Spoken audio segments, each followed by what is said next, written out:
soon as we wrote episode 9, we knew that it was going to have to operate on a scale that we'd never operated before. We'd had a number of nighttime battles, we've had a number of sieges, but this is the first pitched battle, or at least the first large pitched battle. And so it was something different for us. All of it is action with almost no dialogue and lots of horses and many extras and a giant. The amount of supporting artists and the size of the crew, how many cameras they've got going, the magnitude of all the sets and everything. It's unbelievable. It was hard. It was a long, long slog. Luckily, we got Miguel Sapochnik back, who was our maestro from Hard Home in season 5. That was basically a massacre. This is a battle. This is the story of a battle. We've never done that before. They really wanted to kind of get into the mindset of what it would be like to be in a battle like that. It was fluid all the way through. It morphed, it changed. But the most important thing all the way through is it can't just be a battle. If it's just a battle, the audience don't have stakes in it. You have to be following someone, and we decide to follow John.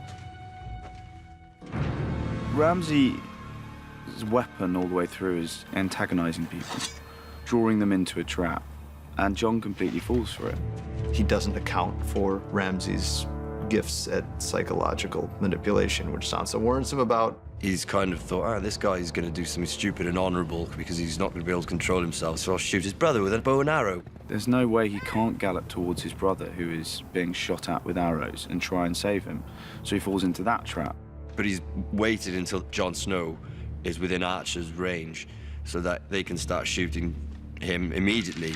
He's seen his brother be killed, so he falls into the next trap of galloping towards Ramsay. Every step of the way does exactly what he wants him to do.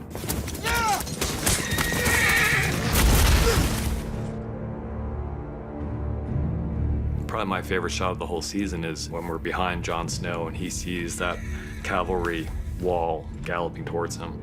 And part of the reason it's such a great shot is it's all real.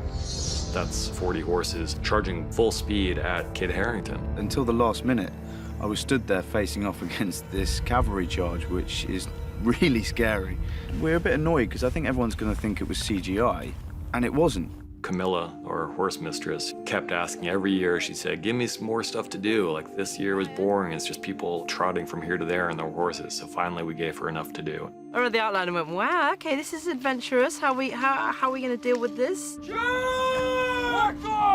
It's the biggest amount of horse requirement I've ever had on Game of Thrones. We flew over in May to kind of start discussing how we were going to prep it, how many horses we were going to use. We decided on 80 in the end.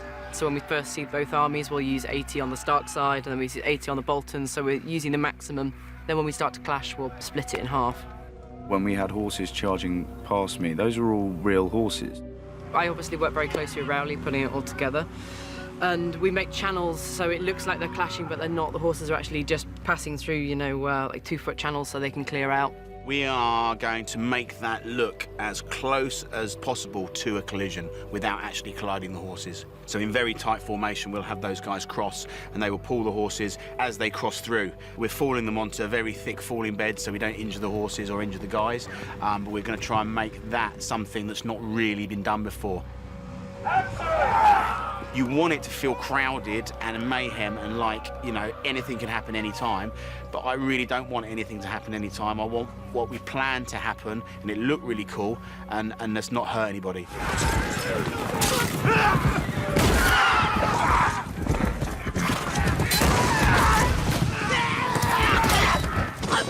To get across the field and follow the horses at the speed at which they're moving, and horses move really, really fast, you need a special rig, and the Russian arm is just such a fun machine to work with, and it gives you such dynamic shots. It's basically a camera tracking vehicle. It's a remote control arm that sits on a Land Rover in our case. Throughout the Battle of the Bastards, we had a number of tracking vehicles, one of which was the Vampire Bat with the Russian arm on it, on a muddy, slippery field over about 500 or 600 yards with very fast horses. That was the vehicle to chase them properly and get the results we wanted. They worked very well. The results were amazing. Go! Go! Follow your commander! You've got two giant armies that are opposing one another. You know you're not going to have more than a few hundred extras on one side or the other, so you've got a lot of crowd replication. We had a lot of cavalry, a lot of infantry. 1-1, the giant is involved. Most of it would be photographed, but it also needed a lot of digital enhancement.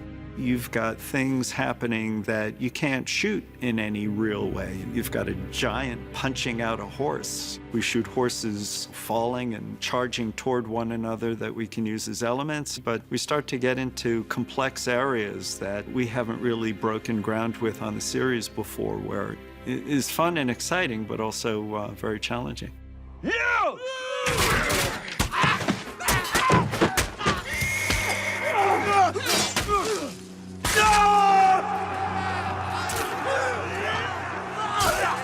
The Battle of the Bastards becomes incredibly compact. All these combatants forced into this incredibly tight space on the battlefield, partly crammed in by bodies. You've got horses, you've got, men of either side just piled up in this massive heap.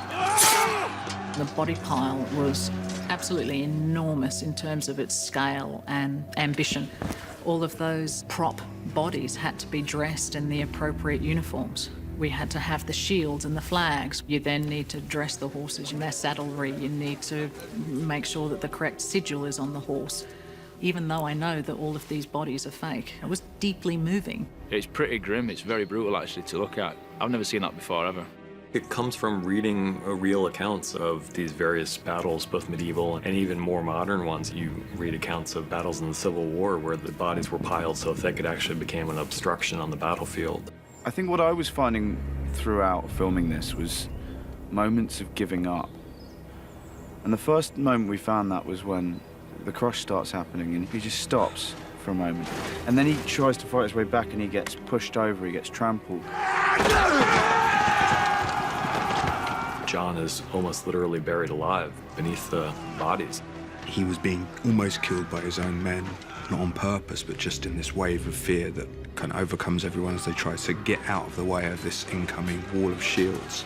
And then something drives him to fight up. And that moment where it comes up and he gasps for breath, he's reborn again in a way.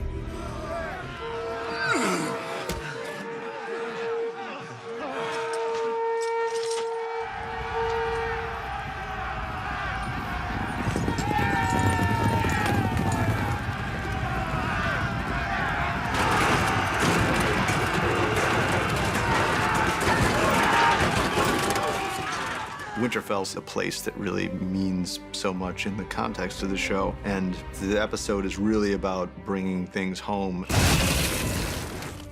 The final act takes place in the Winterfell courtyard, and it ultimately boils down to Jon against Ramsay and Sansa against Ramsay. Always wanted to do a scene with Jon Snow. It's really nice to get to sort of have the two bastards there together, facing off. It's a horrible moment when you see your hero go a bit too far. The only direction I gave to Kit was he's not a human anymore. He doesn't feel any sympathy, empathy for this guy.